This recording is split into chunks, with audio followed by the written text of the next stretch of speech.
My wife said, "My parents are coming over, so you need to stay at a hotel. You don't belong in our family photos." I said, "Understood." Then I called the landlord, canceled the lease in my name, and handed her the eviction notice. She called me crying when the power was cut during their visit.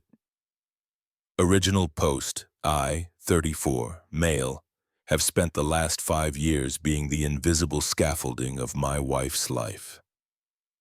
I'm a supply chain manager for a pharmaceutical distributor. My job is literally to make sure things are where they need to be when they need to be there without anyone noticing the chaos that happens in between. It's a thankless profession, and apparently it was excellent training for my marriage to Courtney. 31. Courtney comes from a family that believes aesthetic is a moral imperative. Her parents, Richard and Eleanor, are the kind of people who have white furniture in every room and actually keep it white. They look at me, a guy who grew up in a row home in Philly, went to a state college, and likes to fix his own car like I'm a smudge on their pristine lens.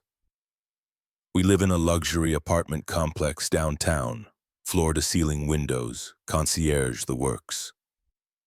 When we moved in 3 years ago, Courtney's credit was in the toilet because she tried to launch a curated lifestyle box subscription service that failed spectacularly. Richard, her father, refused to co-sign the lease. He gave me a lecture over a scotch I paid for about how struggle builds character, and that he wasn't going to bail her out. So the lease is in my name, just mine. The utilities are in my name, the renter's insurance is in my name. Courtney pays for her personal expenses and the lease on her Audi, which Richard did co-sign for hypocritically, but the roof over our heads is legally my responsibility. The event happened earlier this week. I came home after a 12-hour shift dealing with a logistics nightmare involving refrigerated trucks in the Midwest. I was exhausted. I walked in, dropped my keys, and saw Courtney arranging hydrangeas in the foyer. "Mom and Dad are coming this weekend," she said, not looking up from the flowers. "I know," I said. "I bought that gin Eleanor likes, and I booked a reservation at the steakhouse Richard tolerates." She finally looked at me. It wasn't a look of gratitude. It was a look of calculation. She was sizing me up, and I was coming up short. "Actually," she said, wiping her hands on a linen towel, "we need to talk about the logistics. I think it would be better if you stayed at a hotel for the weekend." I blinked. My brain was still processing shipping manifests, so I assumed I misheard. "What? The hotel?" She repeated slower this time, as if speaking to a child. "The Marriott is nice. Or the Kimpton just for 3 nights. Why am I being exiled from my own apartment?" "Because we're doing the official family portraits," she said, gesturing vaguely to the living room for the holiday cards in the dynasty wall. "Eleanor wants to recreate the photos from when we were kids. Just the core 4, me, Mom, Dad, and Morgan, her younger sister." "Okay," I said, feeling a cold knot tighten in my stomach. "I can step out for a few hours while you take photos. I don't need to sleep at a hotel. It's not just the photos, Jason," she sighed, the exasperation leaking out. "It's the vibe. You know how you and Dad get. You exist in different worlds. We want a pure family weekend, nostalgia, bonding, and honestly, you don't fit the aesthetic we're going for. You're a bit rustic. It clashes with the theme." "Rustic," I repeated. "I pay the rent on this theme. I pay the electric bill that powers the ring lights for this theme, but I'm too rustic to be seen in it." "Don't make this about money," she snapped. "That's so tacky." "It's just 3 days. Treat it like a vacation. Go get room service. Watch your sports games. Just give us this space, please." "So to be clear," I said, keeping my voice dead level, "you want me to leave my home, which I pay for, so you can pretend I don't exist for a photo op?" "You're not leaving," she said, rolling her eyes. "You're just pausing. You're still my husband, just not for this weekend." I looked at her. I looked at the apartment I had worked double shifts to afford. I looked at the woman I had supported through 3 failed entrepreneurial ventures. The anger didn't hit me like a wave, it hit me like a glacier. Slow, heavy, permanent. "Understood," I said. She beamed. "Thank you. I knew you'd get it." "Oh, and can you make sure the guest bath is fully stocked before you go?" Mom hates running out of towels. I walked into the bedroom. I didn't pack a bag for the weekend. I packed my life. I waited until she went to her Pilates class the next morning. I called the leasing office. "Leasing. I have a good relationship with the property manager, Marcus." "Wait, no, Marcus. Let's go with Dave. Dave likes me because I don't complain about noise and I pay rent 3 days early." "Hey, Dave," I said. "I need to exercise the immediate termination clause in my lease."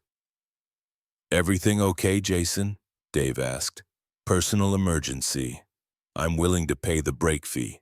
2 months' rent, right?" "Yeah, that's the contract, but you have to surrender possession immediately."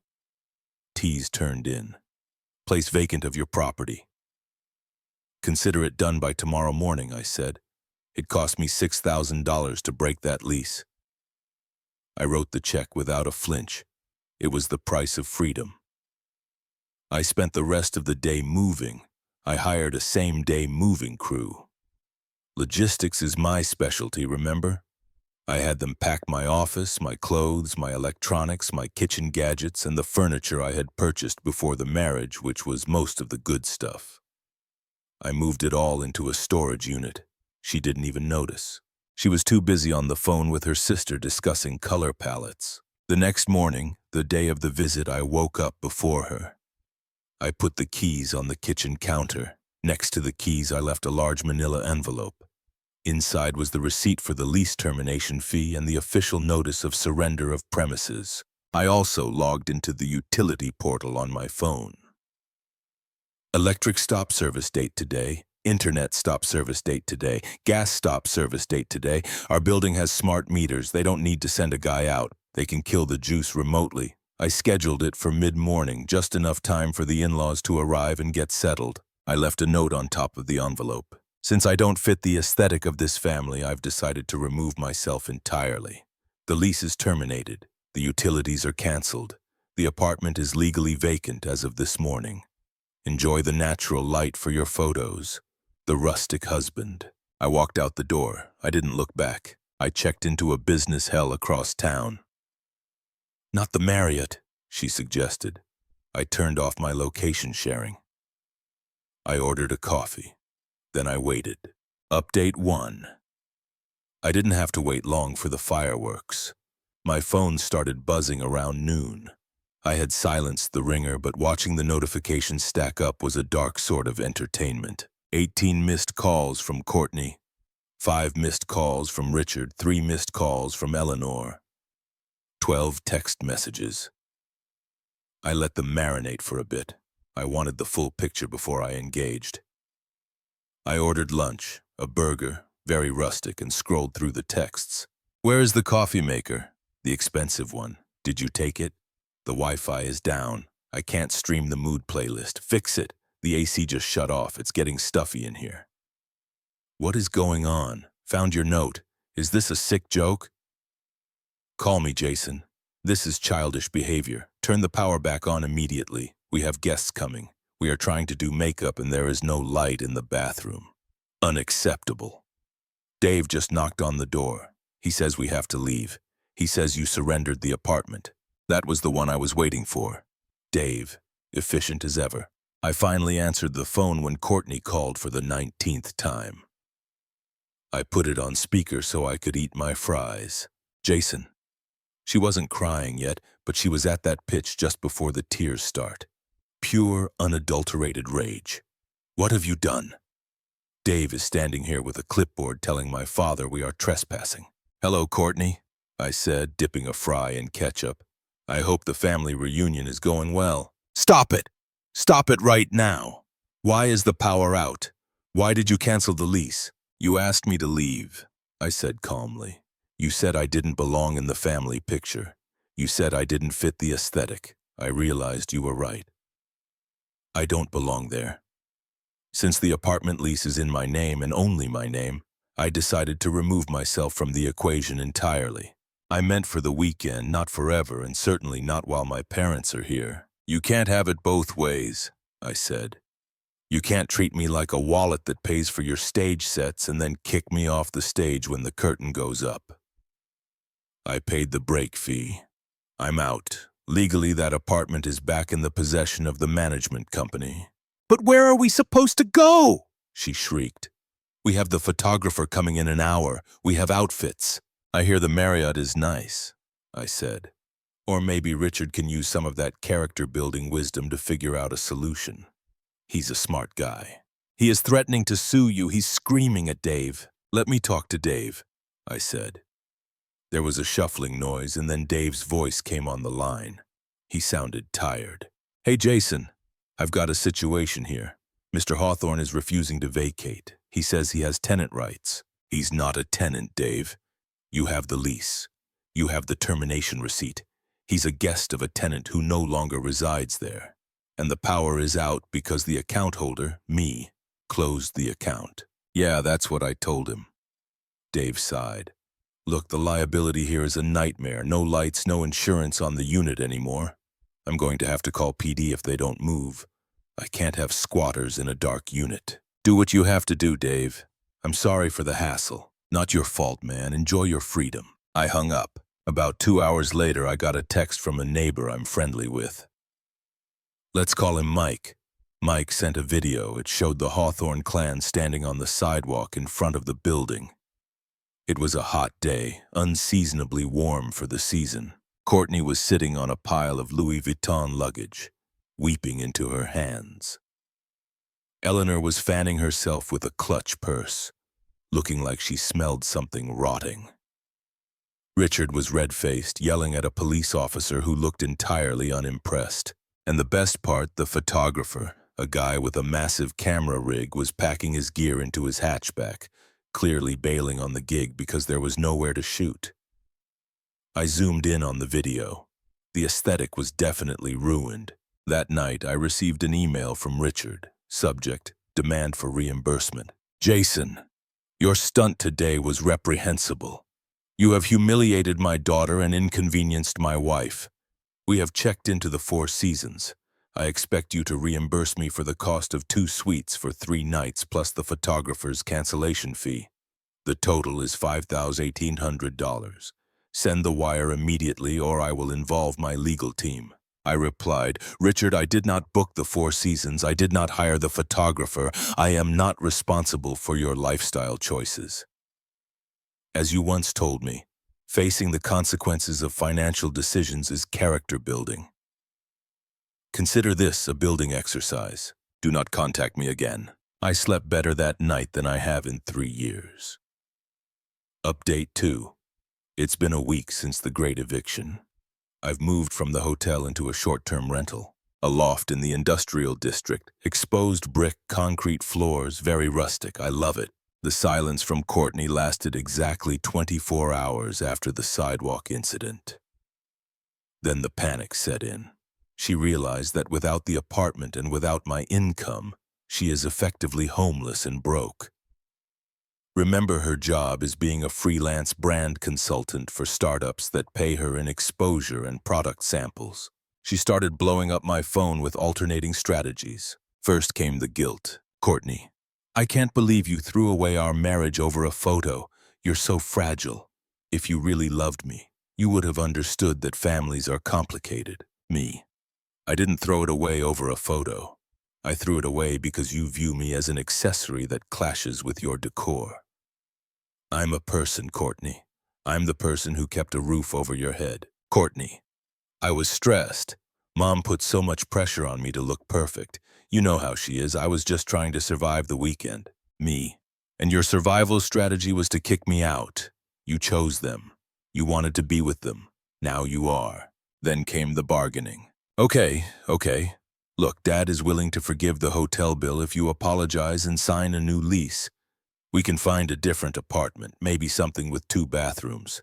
He says he might even co-sign this time, but you pay. I actually laughed out loud at that one. The audacity is truly a renewable resource for these people. Me, no. Then the dirty tricks began.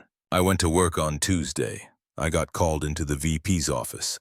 Apparently, someone had filed an anonymous ethics complaint claiming I was embezzling company funds to pay for luxury hotels and secret apartments. They had sent a tip to the audit line. Fortunately, my boss knows me. He knows I'm the guy who flags a 50-cent discrepancy in shipping costs. We got this complaint, the VP said, sliding a paper across the desk. It's oddly specific about your housing situation. My father-in-law is upset that I left his daughter, I said. I'm going through a divorce. I can show you my bank statements. The lease break fee, the hotel, the new rental. It all came from my savings. I pulled up my banking app right there. The VP glanced at it. Okay, looks like personal drama. Keep it out of the office, Jason. I'm trying, I said. Also, the VP added, the complaint came from an email address, raw Hawthorne business, not very anonymous. Richard isn't as smart as he thinks he is. The next day, Courtney tried to access our joint savings account. Now, full disclosure, I had a separate savings account she didn't know about, the character building fund, but we did have a joint checking account for household expenses. I had drained my contribution to that account the day I left. I left her contribution there, about $400. She tried to transfer $5,000 out of it to pay off her credit card bill. The transfer failed. She sent me a text that was just a string of flame emojis. You stole my money. Me. I took my paycheck back. The money in there is what you deposited. Spend it wisely. Then the social media assault started. Morgan, the younger sister, posted a TikTok. Of course she did. She sat in her car crying fake tears, telling a story about how her abusive brother-in-law abandoned her sister on the streets with literally nothing, just to be spiteful. She didn't mention the eviction notice. She didn't mention the request for me to leave. She framed it as I just snapped and locked them out. She named me first name and last initial. If anyone knows Jason in logistics, watch out, he's a monster. I didn't engage in the comments, I did something better. I hired a lawyer. Let's call her Sarah. No, wait. User said, no, Sarah, let's call her M. Vance. Miss Vance is a shark in a silk suit. I showed her the TikTok. I showed her the lease termination. I showed her the texts where Courtney asked me to leave. Miss Vance sent a cease and desist letter to Morgan, Richard, and Courtney. It was a thing of beauty. It outlined the timeline, the legal right to terminate the lease, and the defamation occurring online. It demanded the video be taken down immediately or we would sue for damages to my professional reputation. It also noted that since Richard had filed a false ethics complaint at my work, which is tortious interference, we were prepared to drag that into court too. The video was down in an hour, but the real escalation happened yesterday. I went to my storage unit to grab a few boxes of winter clothes. My code didn't work. I went to the front desk. The manager looked at his computer. Mister? My last name. Your wife was here yesterday. She had the spare key and the access code. She said you guys were consolidating units. My blood ran cold. I had forgotten she had a picture of my master password list in her emergency file on her phone. What did she take? She had a moving truck. She took a lot, furniture, boxes. I raced to the Hawthorne's current location. They are staying at a rented Airbnb now, having been kicked out of the Four Seasons because Richard started arguing about the bill there too. I saw the moving truck in the driveway. They were unloading my furniture, my leather armchair, my vintage turntable, my collection of first edition sci-fi novels. They were trying to set up the Airbnb with my stuff. I didn't scream. I didn't make a scene. I called the police. I'd like to report a theft, I said. I have the receipts for the items, the storage unit contract in my name, and witnesses. When the cops arrived, it was humiliating for them. Courtney tried to claim it was marital property. I pulled up the receipts. Most of these items were purchased before the marriage. That turntable is from 2015, I told the officer. We met in 2019. It's not marital property, it's mine. The officer looked at Richard, who was holding my speakers. Sir, put the speakers down. Unless you have a receipt, this is theft. They had to load everything back onto the truck. I watched from my car. Courtney stood in the driveway screaming that I was petty. It's just stuff, Jason. We needed furniture. We have nowhere to sit. Go to IKEA, I said. I took my stuff back to a new storage unit with a new code. Miss Vance filed the divorce petition the next morning. We aren't asking for much, just a clean break, but given their behavior, we are also asking for legal fees. Update 3. The resolution. It has been 6 months, the dust has settled, and the air is clear. The divorce was finalized last week. It was a fight, but not the way they wanted it to be. They wanted a dramatic, screaming court battle. Miss Vance gave them a spreadsheet. She laid out the financials. Since the lease was in my name and I paid it, Courtney had no claim to the equity of a rental. Obviously, since the furniture was largely premarital, she couldn't touch it. Since I had documentation of the hostile environment, the texts asking me to leave, the false ethics complaint, the judge was not sympathetic to her request for alimony. The judge, an older woman with zero patience for nonsense, actually asked Courtney, "Ma'am, you asked him to vacate the home so you could take photos without him. Did you expect him to keep paying for the house he wasn't allowed to be in?" Courtney mumbled something about family obligations. The judge denied spousal support. She granted a clean split of assets, which meant I kept my savings and Courtney kept her car and the payments. The fallout for them. Richard and Eleanor went back to their main home in Connecticut. They are reportedly furious with Courtney for embarrassing the family. Turns out Richard's finances weren't as robust as he pretended. The summer home was heavily mortgaged. He couldn't afford to keep subsidizing Courtney's life in the city and pay for his own legal battles. Apparently, I wasn't the only person he tried to stiff. Courtney had to move in with them. I heard from a mutual friend that she is living in her childhood bedroom at 31 years old.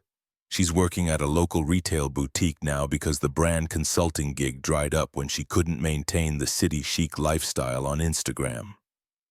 The photo. This is the part that brings me the most grim satisfaction.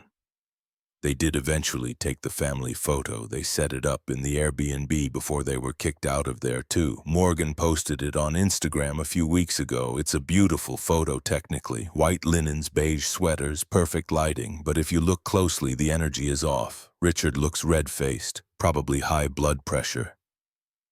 Eleanor looks strained, and Courtney. She looks small. She's sitting in the middle, smiling, but her eyes look terrified, and there's a gap, a distinct negative space next to her where a husband would usually stand. They tried to fill it with a large vase of pampas grass, but it just looks like a placeholder. The comments were turned off. My life.